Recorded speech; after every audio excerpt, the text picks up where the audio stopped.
За өнөөдөр манай сонгоны харган дүүргийн энэ хэмжээнд нийт одоо ажил олгогчийн зөвлөгөөнийг хийж байна. За ажил олгогчийн зөвлөгөөнийг сонгоны харган дүүргийн хамгийн газар болон сонгоны харган дүүргийн нийгэм даатгалын газар хөдөлмөр халдвар үйлчлэгээний хэлтс жижиг дунд үйлдвэрлэлийн эрхлэгчтэй хамтарч одоо өнөөдрийн зөвлөгөөний зохион байгуулж байна. За өнөөдрийн зөвлөгөөнд манад одоо сонгоны харган дүүрэгт одоо идэвхтэй бүрхэтгэлтэй 4000 гаруй ажил олгогчийн төлөөлөл болсон 760 аж ахуйн нэгж байгууллагын одоо эзэд одоо ажил олгогч хүмүүс оролцож байна.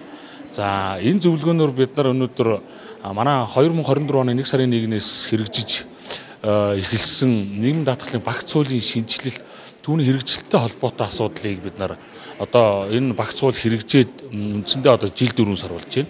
За жил 4 сарын хугацаанд манай энэ шинжилсэн хууль маань ялангуяа нийгэм даатгалын энэ үйлчилгээ цахимжилт дээр одоо аж ахуйн нэгж байгууллага дээр одоо ямар тулгамжийн асуудал байгаа.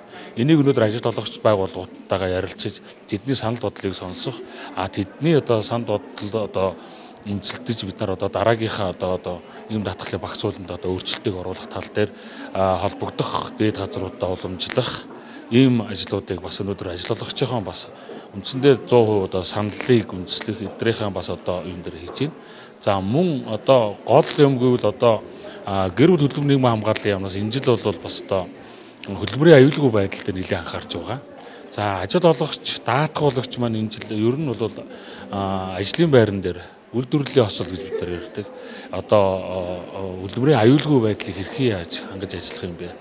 Одоо энэ тал дээр бол нэлээд бид нар ажил олгогчтойгоо энэ 2025 оны туршид бол бид нар хамтарч ажиллана. За өнөөдрийн одоо ажил олгогчийн гол зөвлөгөөний ерөнхий зорилго нь бол бид нар эхлээд бид нар одоо нийгэм даатгалын хуулийнхаа хэрэгжилтийг нэг танилцуулаад за гол юм нь гэвэл одоо ажил олгогчдоос бид нар нэг санал хүсэлтэй. Нийгмийн даатгалын үйлчлэгийг үзүүлэхэд ажил олгогчдод ямар асуудал үүсээд байгаа, ямар толгомдсон асуудал байгаа. Тэр бүгдийг бид нар сонсож цаашид бид нар одоо хууль тогтоомжийн хэрэглээнд нь бас засаж сайжруулах тал дээр бас илүү төлөвлөгөө ажиллах ийм гол зорилго ардчилж байна. За нийгэм даатгалын үйлчилгээг ажил олгогч, даатгуулагчаас авахд өнөөдөр ил тод нээлттэй байх, хүн сурталгүй байх, тийм үү? Авилга ашиг сонирхлоод ангид байх энэ тал дээр ер нь бодвол нийгэм даатгалын үйлчилгээг ер нь цаашд бид нар бүрэн 100% цахимжуулах тал дээр ажиллаж байна. Бид нар одоо хамгийн том юу гэвэл одоо даатгуулагчаас авдаг нь хөдөлмөрийн чадвар олдох, жирэмсэн амарчид тэтгэмж, ажилгүйдийн тэтгэмж гэдэг энэ тэтгэмжтэй холбоотой бид нар даатгуулагчаас авдаг маань 100% цахимдсан.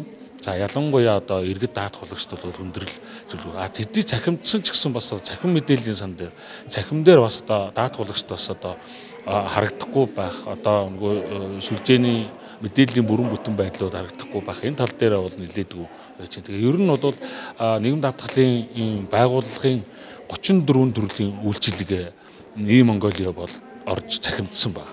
Тэгэхээр одоо өөрөөр хэлэх юм бол одоо нийгэм даатгалын үйлчилгээ одоо иргэд даатгуулагч нар бол одоо ер нь бол цахимдсан гэж үзэж байгаа.